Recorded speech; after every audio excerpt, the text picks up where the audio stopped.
mwicare muruhuke nubwo bimeze kuri yampaye uwo mwanya wose ako sindi bukoreshe buriya kuko mbonye ko hari abari bugende turafata umwanya utarambiranye abo bumva buri bugende bashoboye kwihangana bitugeze icyo gihe cyose tukavuga gato ku by'Imana yaduhaye kubaha. Iyo umuntu warokotse jenoside yakorewe abatutsi 94 arimo kuvuga aho maze kuba hose mu kwibuka dutanga ubuhamya tugenda twenda guhuza ibice bigize ubuhamya bwacu wumva bigenda bihura. Ni mwibuke mbaganiza ubushize icyo mu ishuri yavuze sinacyo babwiye icyo kujya kubona basirikare n'abajandarume bo kuhabyara Imana biyambura imyenda bajugunya sinakibabwiye. Hanyuma umuntu yavuga ati duhunge turahunga ikizaje kandi ukajya mu mufitanye amasezerano cyangwa mwarandikiranye wagira ngo igihugu cyose ubona ko igihugu cyose cyari kimeze nk'igitegereje umukiza. Murabyumva bari hari byari bimeze nkaho dutegereje umukiza from ahantu runaka tutazi ari buturuke yego ariko tumutegereje kamabwira impamvu twumvaga hari n'abari abana ariko babasha kumva baramaze kumenya impamvu hariho intambara baramaze kumenya ko hari abanyarwanda bahejejwe hanze kandi bagomba gutaha baramaze kumenya ko aribo baje ku itariki ya 30 bambaye yambere z'ukwezi kwa 10 yambere z'ukwa 10 bataha. Baramaze kumenya yuko abo bantu barimo gutahuka aribo batumye ikintu cy'umujinya uzikuka mu Rwanda hakabaho kumara abona kutabene wabo niko babyitaga. Rero ahantu hose utanze ubuhanya atanze ubuhamya ujya kumva asoje avuga kurokoka kwe ugasanga nezozo akabyara. Imana bishimira ibyo yakoze turabishimira. Hari akantu yavuze sanga niko mama na data babayeho dede bo ntago bakoze bari bafite ingarandi ajwe kuko bari bafite muzehe yari afite inzina nyinshi z'ibitoki kubera urutoki runini amushyira muri rumwe nawe ajya mu rundi kandi rwa rwina bashyiraho bita gutara ku rusenge rwa rwina batara bagacana munsi abataza ibitoki murabyumva. Ubwo rero bajyamo bahita birenzaho imitumba birere kandi bakora ku buryo umwobo wa muzehe n'uwa mukecuru irebana ku buryo ushobora kuvugana mu buryo bw'amarenga. Abo nabo bavuye aho ngaho inkotanyi zibagezeho. Simonutse mu ishyamba ry'igikomero hakurya y'ifamu yanjye bibwiye umuntu twazanye waje amperekeje uyu munsi nabazaniye ko yahagurutse mu bashyitsi wahagurutse uriya yari umunyeshuri namwigishije ijambo ry'Imana mu banyeshuri ba segonderi muri Saint Andre muri 84 njya kuvuga y'ubutumwa rero abanyeshuri ba segonderi ijambo ry'Imana ntiyaryakira araripinga ariko ryamaze kwinjira. Ubu tumaze umwaka umwe gusa yongeye kumbona ampamiriza ko yakijijwe kandi ijambo ryamutsinze rikamukiza ni iryo nyine yumvise. Imana ishimwe. None ubu ngubu ni manager muri kino kigo cyitwa Alarme ku Kagogu niwe manager wacyo. Imana ibahe umugisha. Dusome ijambo ry'Imana riri mu byakozwe mu gice cya 23 umurongo wa 12 ndagera ku murongo wa 16.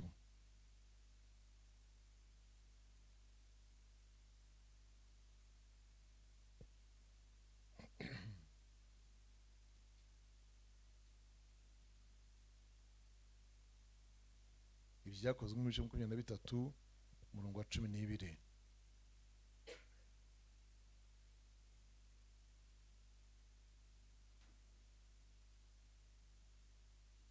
Dusome abayuda bahigira kwica Pawulo. Bukeye abayuda baraterana bararahira bahiga yuko batazarya ntibanywe batarica Pawulo. Abahuje inama yo kurahira batyo basagaga 40. Bajya ku batambyi bakuru n'abakuru bati twarahiye twahize ibikomeye yuko tutazarya tutarica Pawulo. Nuko mwebwe n'abanyarukiko mubwire umutware w'ingabo amumanure amubagezeho, maze mwigire nk'abashaka kurushaho kumenya ibye neza. Natwe turaba twiteguye kumwica atarabageraho. Ariko mwishywa wa Pawulo yumva ko bagiye kumucira igico, nuko araza yinjira mu rugo rw'igihome abibwira Pawulo. Kangarukira aho ngaho cyangwa se kansoma ayo magambo n'ubu ntayavugaho cyane. Pawulo ahamagara umwe mu batwara imitwe aramubwira ati jyana uyu muhungu ku mutware w'ingabo kuko afite icyo amubwira. Nawe aramujyana amushyira umutware w'ingabo ati imbohe Pawulo yampamagaye aranyinginga ngo nkuzanire uyu muhungu kuko afite icyo ashaka kukubwira. Umutware w'ingabo amufata ukuboko aramwihererana amaze ati urashaka kumbwira iki? Aramusubiza ati abayuda bahuje inama yo kukwinginga ngo ejo uzamanure Pawulo mujyane mu rukiko, nabo bigire nk'abashaka kumubaza ibye ngo barusheho kumumenya neza. Ariko ntubumvire kuko abantu babo basaga 40 bamwubikiye barahiye bahize yuko batazajya ntibamwe bataramwica, kandi none biteguye bategereje isezerano ryawe.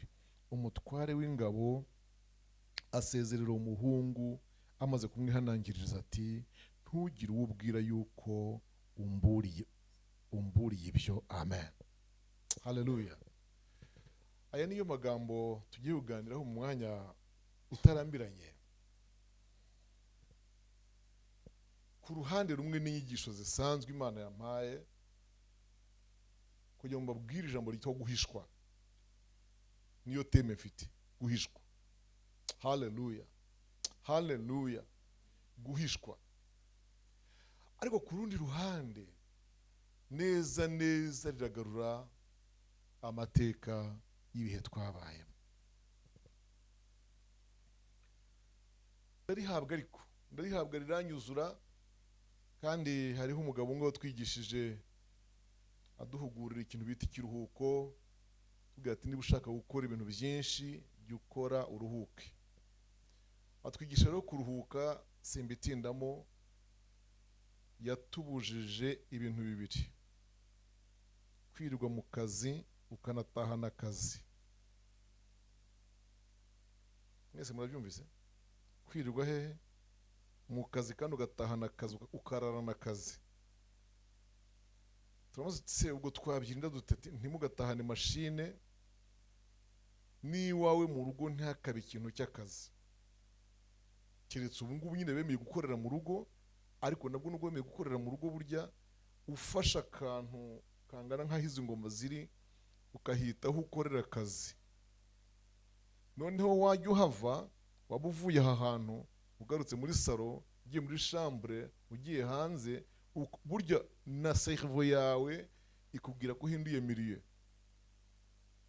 Ni ikintu bita kuruhuka. Ubu nta mashine, nta gitabo gisomwa kirari wanjye mu nzu, ibintu byose biri mu kantu k'akabiro mfite kari hariya ku ruhande, kandi kari hanze. N'amatelefone harigenya afungiranirayo. Nta telefone ikindi ari iruhande, barabinyigishije. Bambwira ukuntu ibintu byabo byose birara bikora, nubwo wayise muri silencieux, ariko irarikora umurimo wayo kuko iri connecté kuri satellite. Mu gitondo rero aya magambo yambayemo ari menshi, ariko ntafite ibintu byo kuyasomamo. Nta gukurura Bibiliya hafi aho ngaho ku musego oya. Nta karamu, nta agenda we yewe. Cyumba cyo kuruhukiramo. Igihe cyageze rero ndabyuka njya muri biro, maze aya magambo ndayarya ndayahaga neza kugira ngo nyabazanire. Mana nishimwe, mbabwire ko Imana ishobora guhisha umuntu ikamuhisha abantu kandi bahari. Imana nishimwe. Haleluya. Banyabwa mushiki wacu nabukurikiye ndabwumva, hari ahantu nuko tutamusubirisha inyuma nyine, ariko hari ahantu yagize ntiyatubwira ukuntu wa muhungu wo kwa mukecuru wavuze ngo ndagiye ndaje. Ese mwumvise aricyo yavuzeho? Takada jamurenze nyine, ariko twari tuhakeneye. Ariko ubu ngubu twasubije, ubwo ariho twasubijwe. Uriya kubaho ko n'igisubizo cyo twakwibaza aho ngaho, ariko ntabwo yatubwiye ko yaje gutahuka. Niba arabasanze aho gusa, numvise baraje kuvamo, baragenda bayisanga mu rutoki, bisanga mu nzira bagenda, ubwo nyine bararokotse, ubwo ariho babayeho.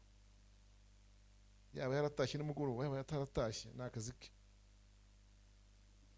Abo yari yahigiye bariho mu izina rya Yesu. Imana ishimwe. Uku guhishwa Pawulo, iki gice cya 23, yari yagambiririwe kwicwa. Abayuda bagambiriye kumwica, babiteguye. Umugambi rwose barategura neza, barawunoza, kugeza ubwo babirahiye, baranabihiga. Kurahira no guhiga. Bati ntabwo tuzongera kurya, ntituzongera kunywa tutarica Pawulo.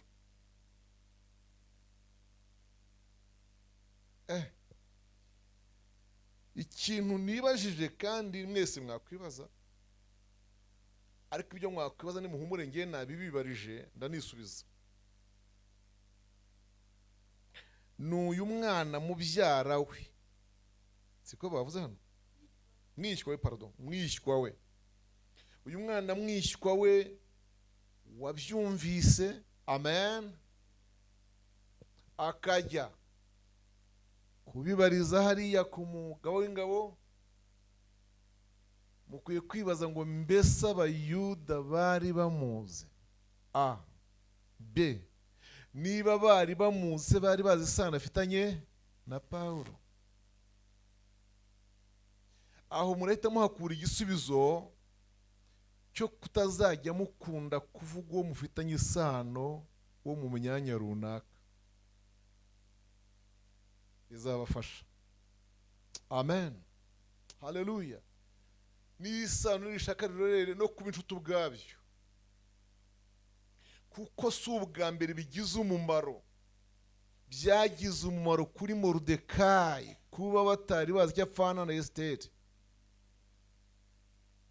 Yerera mubwiye mbere hose ati mva, ndakubujije. Hari igihe wazashyanuka ukamotera ukabuza icyo dupfana. Byagize umumaro rero, Imana ishimwe cyane. Umwana aragenda, haleluya, abonana n'umugabo w'ingabo, arabimubwira, amubwira ati umugambi umeze gutya na gutya, bahize barahiye, basisiye rwose, ndagusabye ntumubahe, ntuzi wabumvire. Umugabo w'ingabo arabimwemerera, kandi amubwira ati ibi bintu ntugire umuntu bibwira ko twabonanye, bien sûr nutavuga ko twabonanye ntibazanamenya icyo twavuganye. Imana ishimwe. Imana ishimwe. Hepfo nubwo tutahasoma, murabona ko umutwe ukurikiyeho uravuga ko umutware w'ingabo yohereje Pawulo i Kayisariya. Bivuga ngo yagize ati yaramurokoye, yamubeshejeho. Imana nishimwe. Amurokora kubera iki? Demande, request ya wa mwana mwishywa wa Pawulo. Rero mbabwire inshuti zanjye, dufite Imana iturebera aho tutareba, dufite Imana ituvugana aho tutakwivugira, dufite Imana itugirira aho tutagera, dufite Imana, haleluya, ibasha kuremera ubwihisho kandi ntabwo wabonaga. Hariho inkuru nagiye nshyira ku murongo hano, nubwo tutazisoma zose, ariko nahereye mu gitabo cyo kuva mu gice cya 2, igihe nyina wa Mose yamuhishaga amuhuye agatete. Kuri buri nkuru tugenda twibaza ngo ariko ubu atamuhisha, ko muzi umumaro Mose yagize, ko muzi ibitangaza Imana yamukoresheje, ko muzi uburyo yarokoye Abisiraheli, none se iyo Mose adahishwa, iyo Mose adahishwa, hari uhita avuga ati Imana ari kubona undi. Ariko narebye mu myaka mbanyemo n'Imana 40 n'indi, maze kubona ko Imana kugira ngo ijye kukureka irebe undi gusimbuza, ubwo ubaye igicibwa birangiye. Naho ubundi gutoranya, iguhamagara, ikurokora, iz'umumaro uzamara. Haleluya. Iyo Mose adahishwa, ni ukuvuga ko kurokorwa kw'Abisiraheli kwari kuba kubaye ikibazo. Imana dufashe cyane.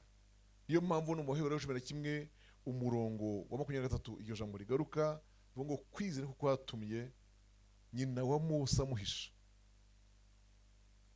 amuhera agatebo amushyiramo. Hepfo akavuga ko Miriyamu yamugezeho nuko yamubonye, nuko yagiye kumusabira akazi, gusaba akazi, kumurera, nuko nyina yamureze byose. Bakagera kuri 24 avuga ngo kwizera ko kwatumye ubwo yaramaze gukura yanga kwitwa umuhungu umukobwa wa Farawo. Muri icyo gice kandi cya kabiri, mu gice cya kabiri cya Yosuwa, mbabarire, mu gice cya kabiri cya Yosuwa dusanga guhishwa kw'abatasi, bahishwa na Rahabu, maraya Rahabu. Ahangaha hejuru guhishwa na mama wawe akakubehera agatebo akagushyiramo senorumari, katugite gutyo, katuvuge ko ari ibisanzwe. Ariko aba batasi bahishwe n'umuntu utakagombye kubikora. Yusonye inkuru zabo usanga batari bakwiriye kubikora, ntibyari ibyabo mu by'ukuri. Rahabu uyu nguyu yagiraga akantu kameze nka hoteli,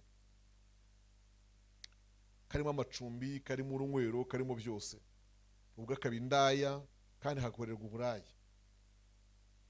Kandi aba batasi banyura hariya hantu bari bagiye kugira ngo bahakure amakuru, kuko iyo utata uba ugomba kujya ahantu ubona amakuru ukayabonera icyarimwe. Utagiye mu kabari ujya nk'aho ngaho hari amacumbi, cyangwa ukareba abantu barimo kumva umupira, cyangwa ukareba ibintu nk'ibyo ngibyo. Aha rero barahageze, baratata koko, baratata mu bwenge bwabo bwa gitasi. Ariko ngo Rahabu aza kubabwira, tumva rero amakuru avugwa hanze aha. Urumva namwe mu makuru bakacinze hanze aha ngaha. Amakuru ahari nuko mwateye abantu bose ubwoba. Abantu bose bagarutse umutima ku bwanyu, bazi ko igihugu kigiye gufatwa byanga bikunda. Yesu adufashe cyane. Ndabizi rero, yavuze ijambo ry'inkunda cyane rikomeye, aravuga ngo ndabizi ko Uwiteka Imana izakibaha byo byarangiye. Nkurikije ubwoba batware bafite, leta ifite, wowe igihugu mwagifashe. Ariko ndabasabye, haleluya, muzarokora umuja wanyu. Nimufata igihugu nanjye muzajye gute? Muzandokore, muzambesheho.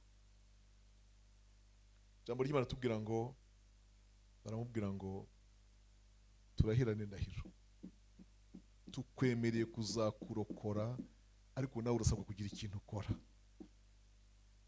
Hari icyo bamusabye, mwese murakibukara ikintu bamusabye, ikintu gito cyane wenda kitashoboka ko abantu bacyumva vuba cyangwa bacyumvire.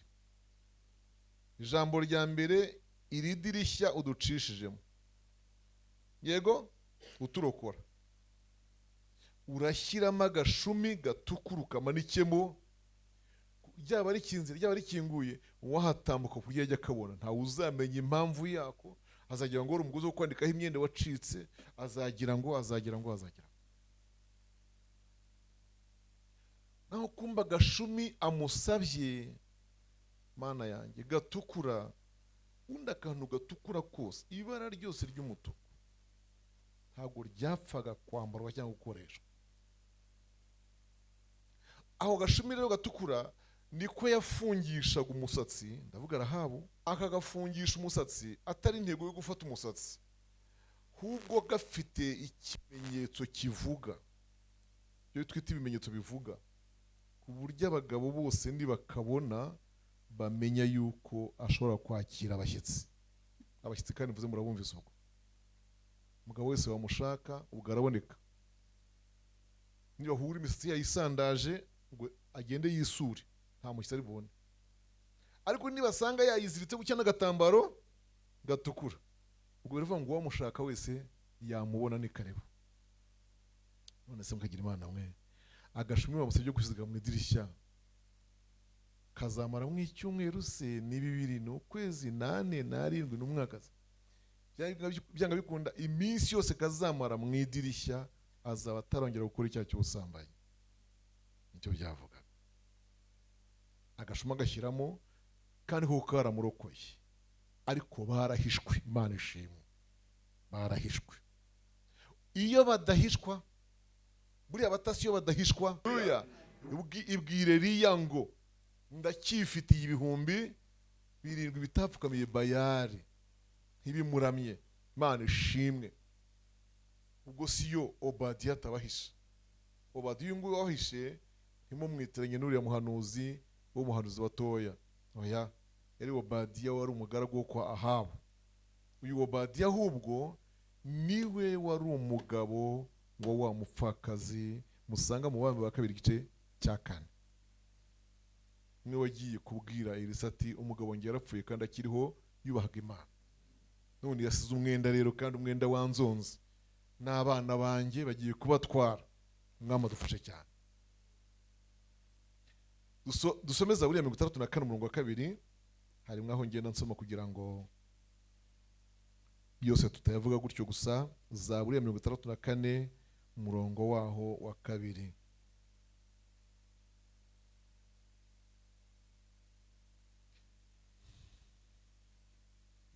uwo murongo uravuga ngo kuba afite Bibiliya isiza 93 ni umurongo wa 3 mpisha inama z'abakora nabi bangira rwihishwa n'imidugararo y'inkozi z'ibibi batyaje indimi zabo nk'inkota batametse imyambi yabo ariyo magambo abishye kugira ngo barasire utunganye mu rwihisho bamurasa gitunguro ntibatinya mpisha imigambi yabo ya 64 yego umurongo wa 2 ari wo wa 3 muri izi Bibiliya nshyashya mpisha inama z'abakora nabi bangira rwihishwa naho nshaka gutinda jewe inama z'inkozi z'ibibi bangira ukukungira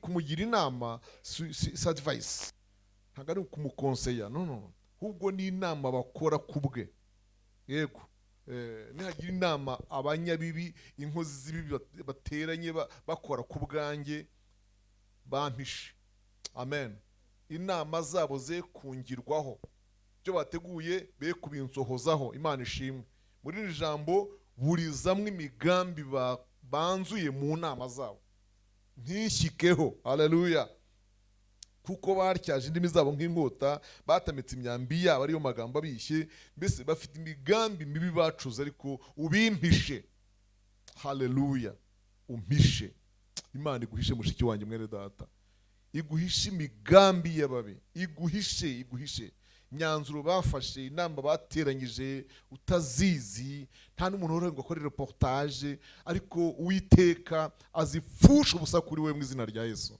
uko yaduhishe yongera aduhishe mu izina rya Yesu aduhishira igihugu aduhishira abaturage aduhishira imiryango basigaye amen aduhishe haleluya kandi arabishoboye muri iyi minsi yo gutanga ubuhamya hari igihe wumva ukuntu umuntu yabayeho kasa umuntu wagiye akaba mu rufunzo wenda iminsi nka 40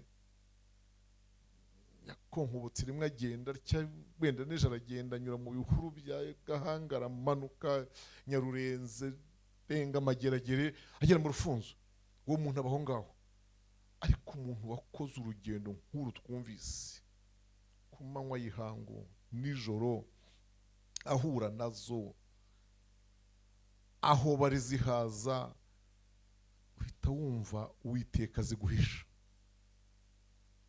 Uwiteka ziguhisha umuntu yahagazeho ngambabwire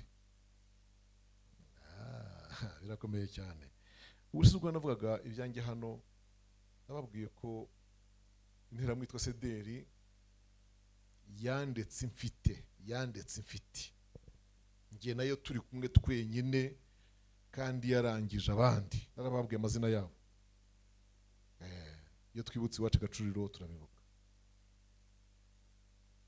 Aho hantu nababwiye ko ijambo ryahamvanye, sinzi ukuntu umwuka yarampaye kurivuga. Ni ijambo rivuga gusa ngo hari ikintu Uwiteka yansezeranije kandi ntarabona. Ibaza kubwira interahamwe amasezerano. Irasenga se gusa irabyumva iti ndamwe ngo Sede hari ibintu Uwiteka yambwiye ntarabona. Niba mvugiye kunyica simbibone ngaho ukora ibyo ugomba gukora nta kundi. Nababwiye ko namaze kuvuga iryo jambo ahonga mu maso aheka amaboko. Uko yagafashe umuhora aheka amaboko.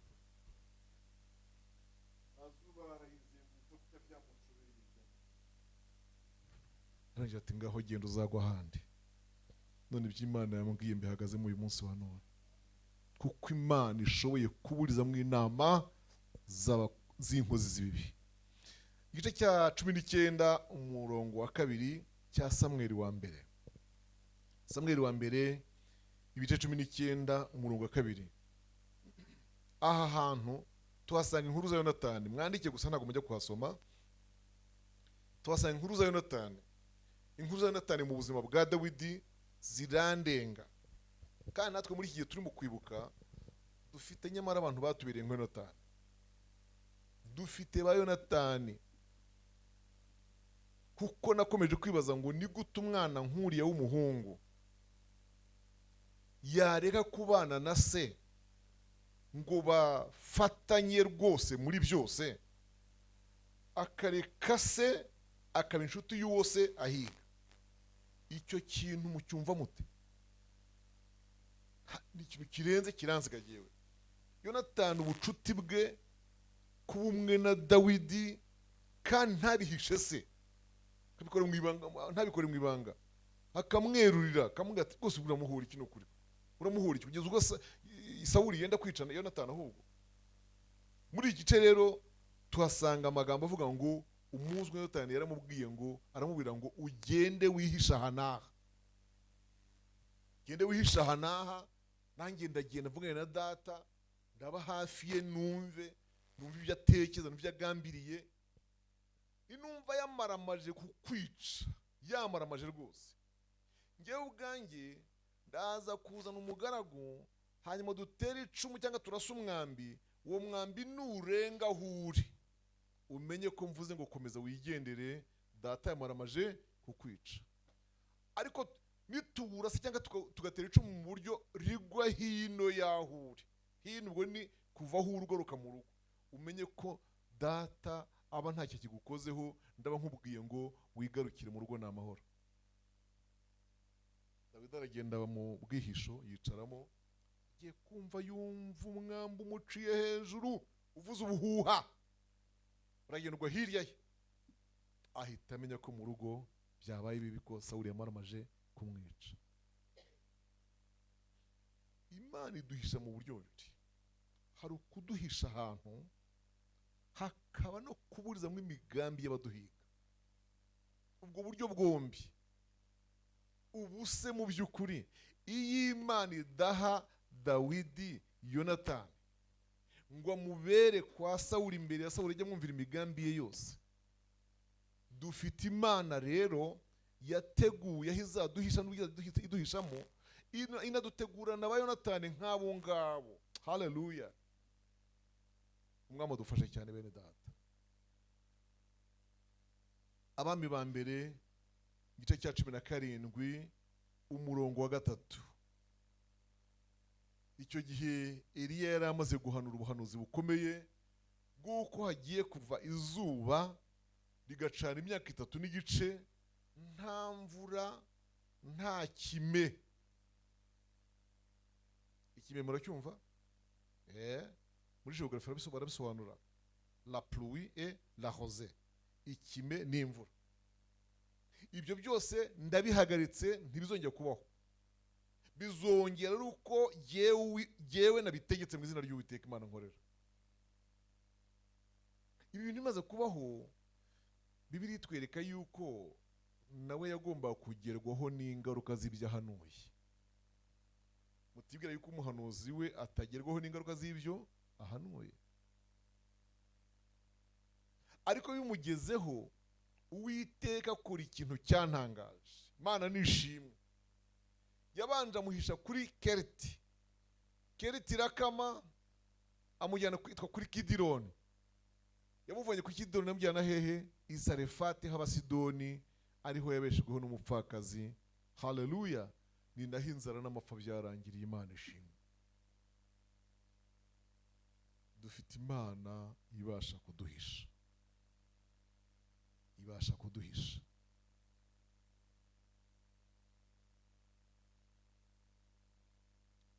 Natekereje ndavuga ngo aya magambo tugiye kwiga cyangwa kwigisha, hari abantu bajya baba abanyamwuka bagakabya, atari umwuka wakabije ahubwo ari bo bakabije. Cyumva mucyumvise? Si umwuka ukabije kuba mwinshi muri bo, ahubwo nibo ubwabo bakabya. Hari umuntu ugeze kumva avuga ati, mu izina rya Yesu ngewe mpunga umujura, nihishe umwicanyi, ahubwo se Imana nsenga yamwishe. Banze ntawe nihishe, ntawe mpunze rwose mu izina rya Yesu. Mana nizera nimpagarareho. Mu kuguhagararaho harimo no kuguhisha. Ntabwo Imana kuguhisha bivuze intege nke zayo. Urumva icyo mucyumvise? Ntabwo Imana kuguhisha, Imana kuguhungisha, igashaka ahantu igupushika, ntabwo ari intege nke ifite. Si uko inaniwe gukora revenge ako kanya ikaba yakwica abaguhiga. Ariko kukihitamo kubaguhungisha ikanaguhisha kandi bahari, ibiterwa n'iki? Igisubizo icya mbere ni uko impanda izarinda ivuga ababi tukiri kumwe. Murabyumvise se? Tuzenda dutaha mu ijuru, abajura bakiriho, abicanyi bakiriho, ab'imigambi mibi bakiriho, ariko Uwiteka abatunyuzamo. Haleluya! Abatunyuzamo kandi tubeho. Imana nishimwe cyane.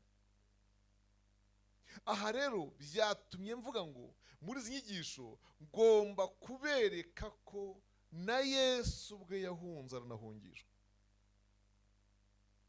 Ntabwo Imana yari buzi ikindi yakora, kandi yaranagikoze rero nyuma, ariko yabanje kujya gute? Yabanje guhunga. Biratubwira ngo marayika w'umwami Imana abonekera Yosefu nijoro, aramubwira ati hungisha umwana na nyina kuko Herode adashaka kumwica. Ntibahunze? Bibiliya ikatubwira ngo cyokora nyuma Herode amaze gupfa. Ntabwo Bibiliya itubwira ngo Uwiteka amaze kumwica. Yarapfuye. Herode yarapfuye. Sibyo? Herode yarapfuye. Meza mi Herode yarapfuye. Bibiliya nayo ikoresha ibintu by'ubwenge, ntivuge iti nuko Uwiteka amaze kumwica. Yego hari ahantu havuga ko Uwiteka yamwishe, ariko ntago ari we bavuga. Ngo nuko Uwiteka aramwica mu Itangiriro 38 yishe umuhungu wa Yuda. Niho dusanga iryo jambo ngo Uwiteka aramwica. Ariko kuki Uwiteka yakwemera ko mpungishwa, nkirukankanwa, nkagwa ruhabo? Urumva mama umbetse arabirigita, wenda ari bungwane, aca umutima, n'abandi. Uwiteka akemera ko duhunga cyangwa muhunga, ariko igihe kikazagera agakuraho uwo twahungaga. Imana ishimwe. Arabishoboye data twese rero. Arabishoboye. Ngo nuko Herode amaze gupfa, wa marayika wa wundi ngo arazegera Yosefu agira ati, ubu noneho mwataha, umva nabi Imana yacu, ubu noneho wabwira Mariya mukitegura mukagarura umwana iwabo, kuko Herode wamuhigaga yarapfuye, ntakiriho. Rero dufite Imana iturebera aho tutareba. Dufite Imana mbibutse kandi ko ihora inzigo, irahana, nubwo ibireba ikihangana igaceceka, ariko igeraho ngaho ikagira ite? Igahana. Mwama dufashe cyane. Yohana ibice 8 umurongo wa 59 dusoma aho hantu.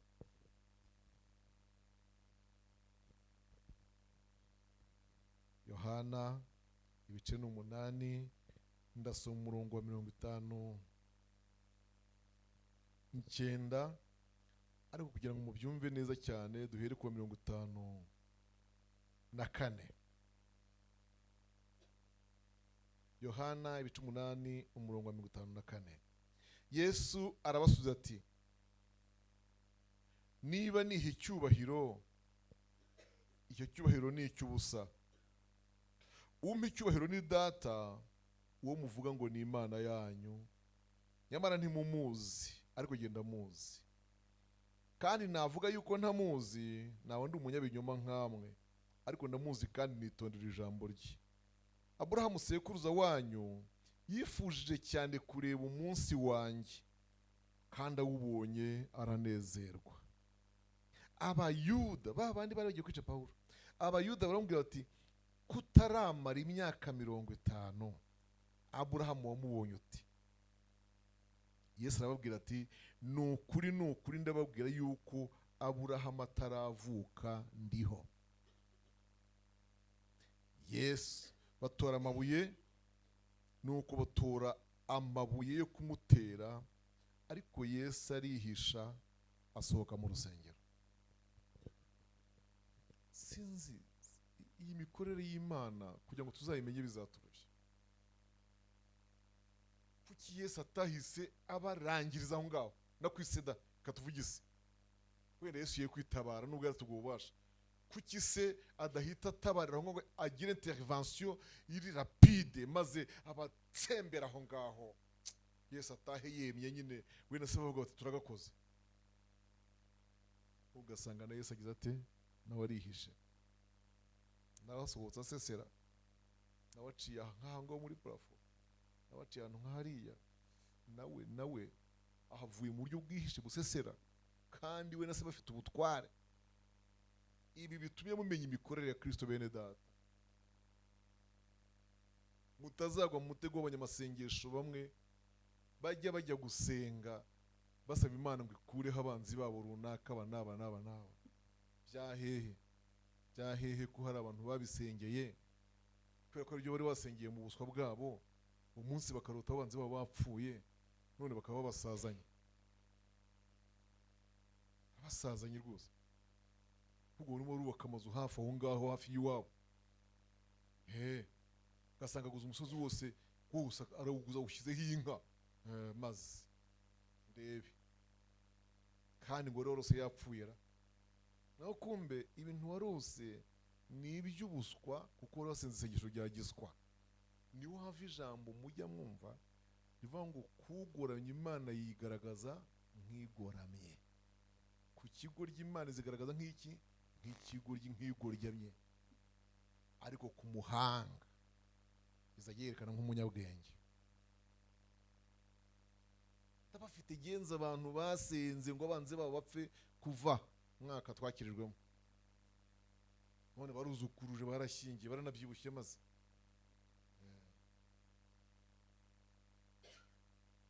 Buriya Imana kutubeshaho bahari bifite ubuhamya kuruta kutubeshaho batagihari.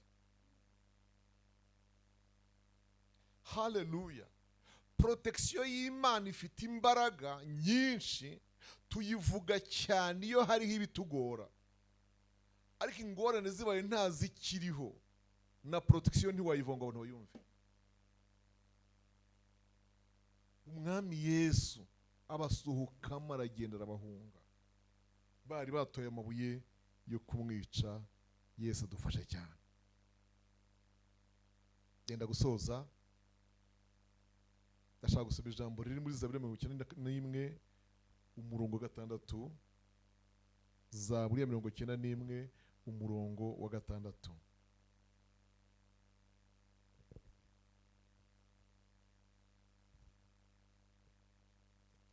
Uwo murongo uravuga ngo 91 umurongo waho wa 6.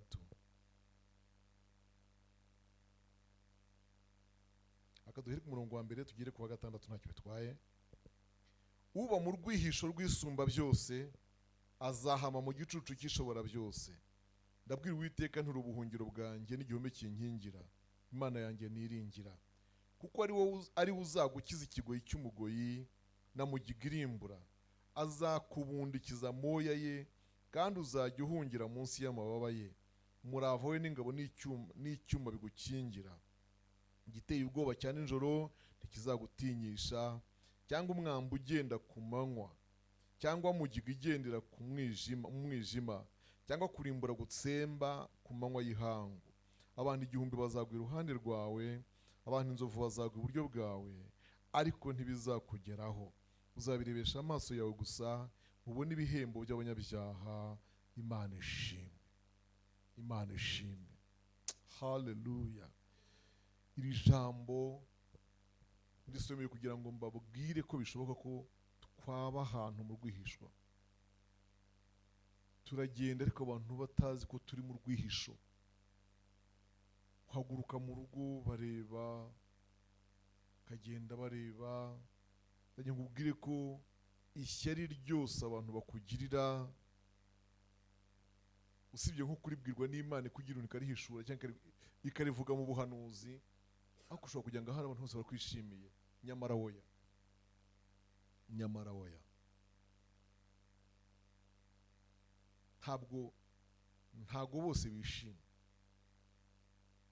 Hari abatishimiye uko ubyibushye, hari abatishimiye ubukwe, hari abatishimiye urugo rwawe, hari abatishimiye uko ubayeho, hari abatishimiye urwuri niba urufite, hari abatishimiye akazi ukora, hari abatishimiye ko abana bawe biga, hari abatishimiye ko abawe imodoka ibavana mu gipangu, hari abatishimiye ko ababo batega kandi abawe bafite imodoka bajyana, hari abatishimiye ko abawe bapfunyika impamba cyangwa se bakarira ku ishuri. Ibintu byose ubona byiza wita umugisha kuri wowe, hari abatabyishimiye. Ugomba kubaho muri iyo principe, uzi ngo ineza Imana ingirira hariho uburakari kwa Satani n'abakozi be.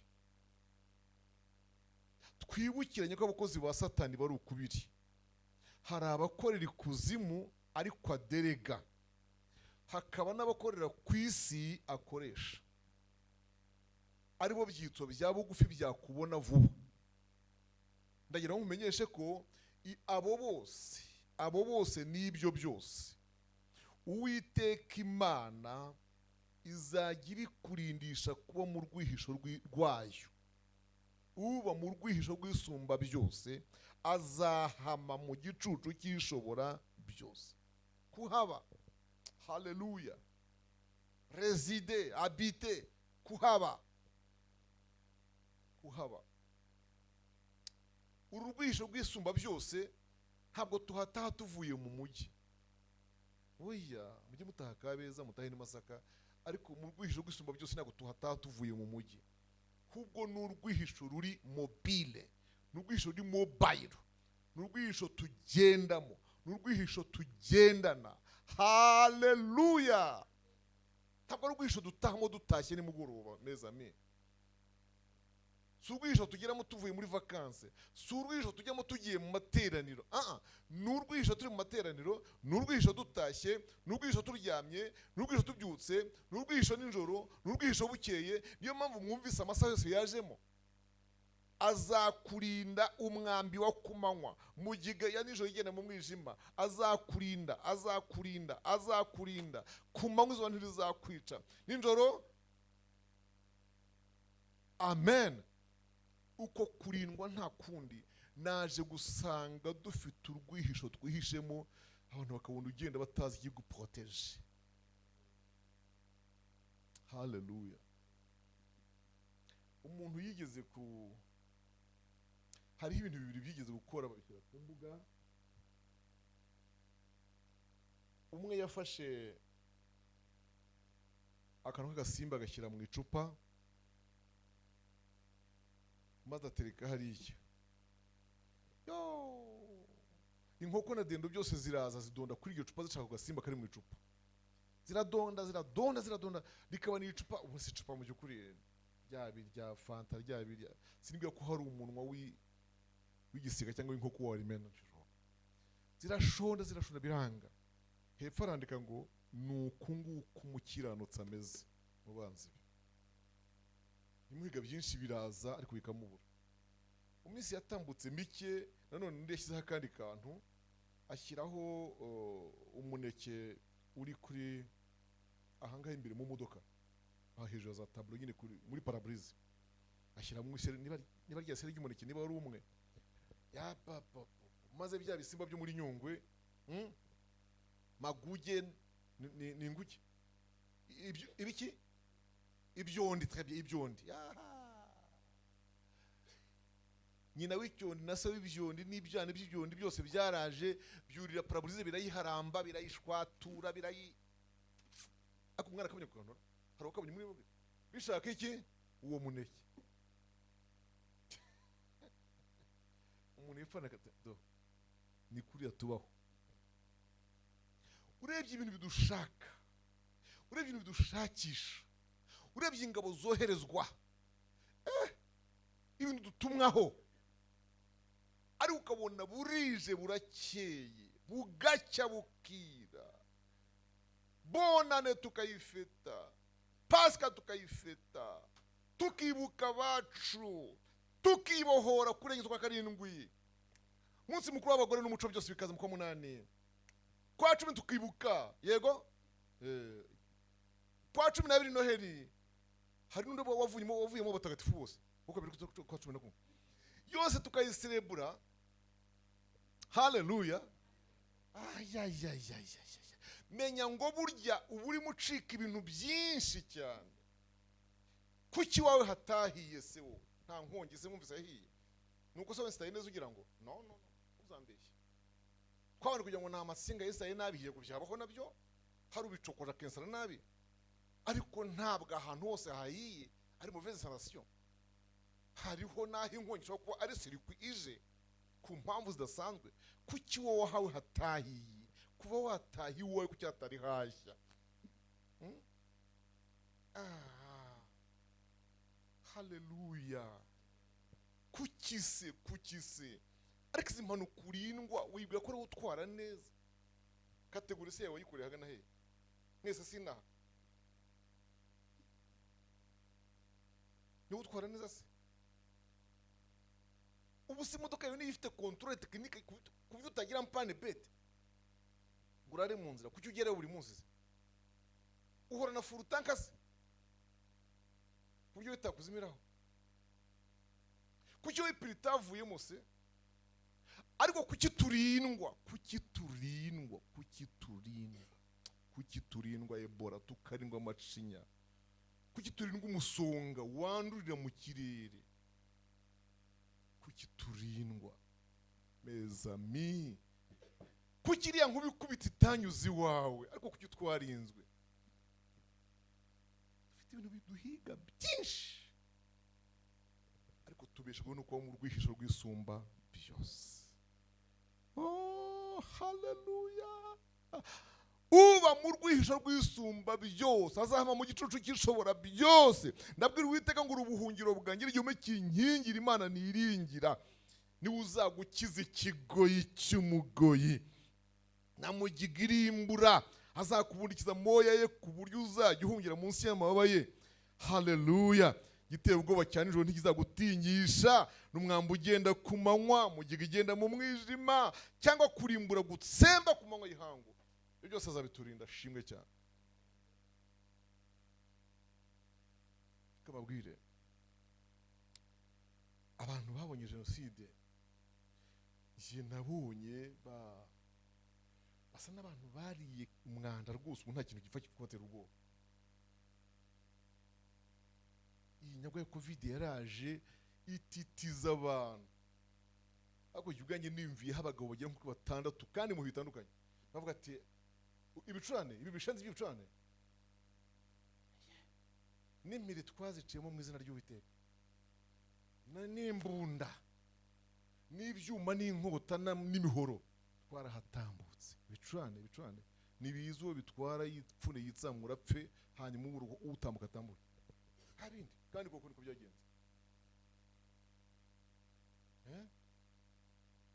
Basigaye bajya kurasa umwaka twishimira intangiriro z'umwaka cyangwa impera zawo, bagashyiraho itangazo ngo bahumurize biriya bajya babibwira abana batayumvise kugira ngo batikanga.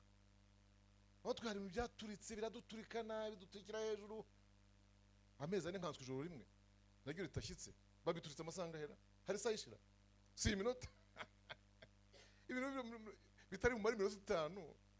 oya hari abantu banyuze mu bintu barakamirika ku buryo ubu ngubu kwikanga twarabishize.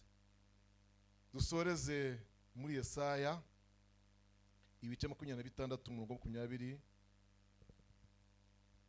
Dusoreje Yesaya 26 umurongo wa 20 n'uwa 21.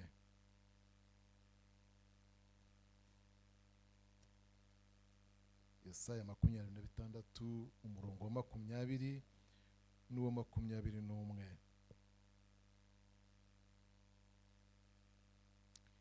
Wa bwoko bwanjye we wino winjire mu nzu yawe wikingirane ube wihisha akanya gato kugeza aho uburakari buzashirira, kuko Uwiteka aje aturuka mu buturo bwe azanywe no guhanira abo mu isi gukiranirwa kwabo. Isi izagaragaza amaraso yayo kandi ntabwo izongera gutwikira abapfuye muri yo. Mana dufashe cyane. Naha nsoreje Uwiteka aragira ati wa bwoko bwanjye we ngwino bahanze va mu burangare uze winjire mu nzu yawe. Amen. Iyo nzu muyumve agari wawe si wanjye, uze winjire muri rwa rwihisho wikingirano kinge. Amen. Umare mu iminsi ingana n'iy'uburakari bugiye kubaho, kuko uburakari burakabije kandi Uwiteka ahagurutse mu ijuru rye, ahagurutse mu cyicaro cye, aje guhanira inkozi z'ibibi ibibi byazo. Ariko ndakwinginze ngo wowe wasange wihisha uburakari hehe muri rwa rwihisho rwe. Mana ishimwe. Naho nsoreje kandi mbatuyeho guhishwa mu izina rya Yesu. Mbatuyeho guhishwa rwose. Muhishwa umwuka mubi uriho w'ubusambanyi. Imana yarawuvuze ko hazamutse umwuka w'ubusambanyi ukaze. Imana iwubahishe. Amen. Ibarinde mugiga, ibarinde ibyorezo, murindwe ariko murindiwe kuyikorera ibyiza. Haleluya. Murindiwe kuyikorera ibyiza ku buryo Uwiteka atakwicuza ko yaguhishe, atakwicuza ko yakurokoye, atakwicuza ko yakubeshejeho. Uwiteka ntabyicuze, ahubwo Uwiteka yumva arimo kunguka, yumva arimo kukubyaza umusaruro, yumva arimo kukubyaza inyungu. Imana ishimwe. Dusenge Imana mu izina rya Yesu. Muhaguruke dusenge Imana.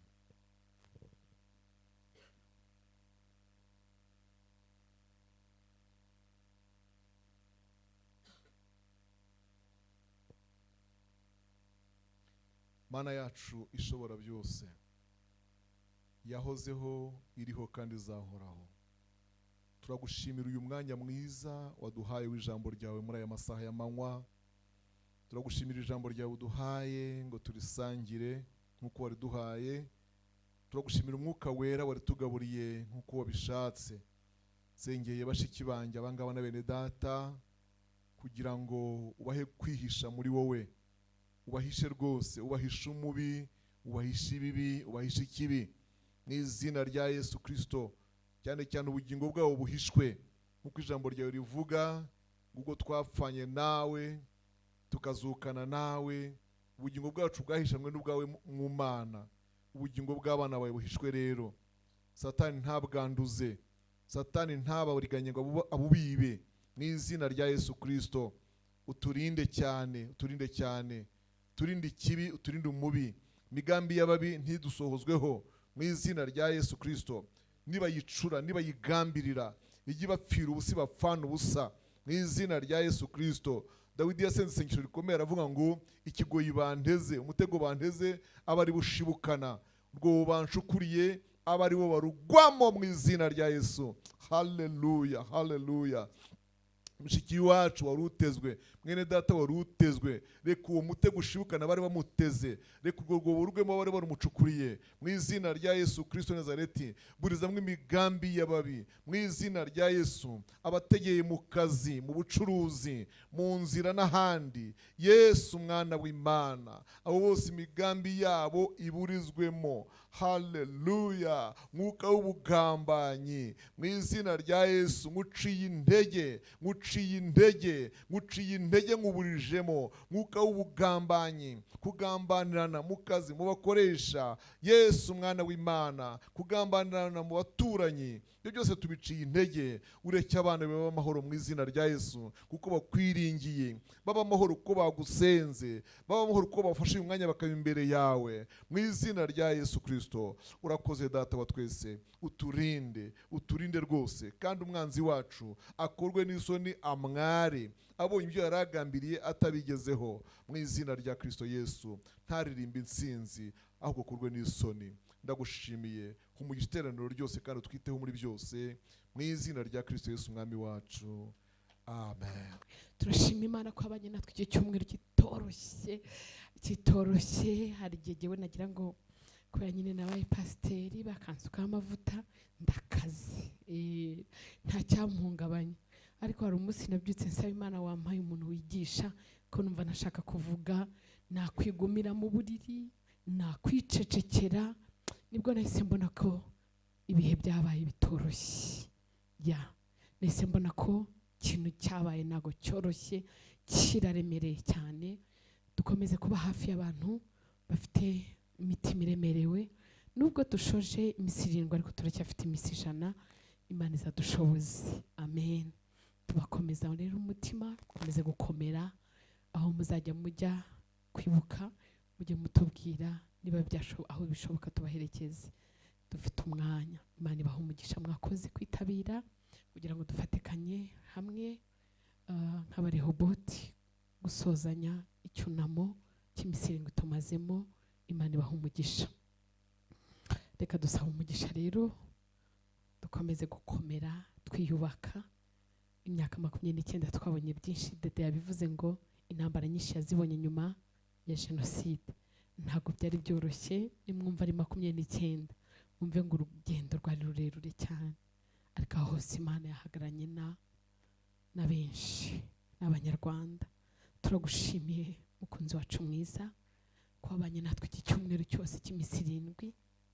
Wakomeje imitima yacu, twongeye kubakika by'umwihariko no kujya ku rundi rwego. Uhabwa icyubahiro. Tugushimiye abakozi b'Imana twabanye nabo, ubaha umugisha. Ababashe gutanga ubuhamya nabo ubaha umugisha. Warakoze kubana natwe ndetse ukadukomeza, kandi ukomeje kudukomeza. Imitima yacu tuyishyize imbere yawe, ukomeze uyikomeze, komeza kuduhisha mu bwihisho bwawe. Duhisha imigambi y'abagome, ibyo bagambira kutugira byose ntibikabeho, nk'uko umushumba mukozi wabitwigishije. Icyubahiro ni cyawe Data, turabigushimiye mu izina rya Yesu. Amen. Mutahane na Data, akomeze kubana namwe na hejo. Ndazi ko tuzagira ibihe byiza ejo nijoro cyane. Imitima izongera igaruke. Nubona amafi menshi, kwiheba kuzarangira. Imana ibahe umugisha. Murakoze cyane.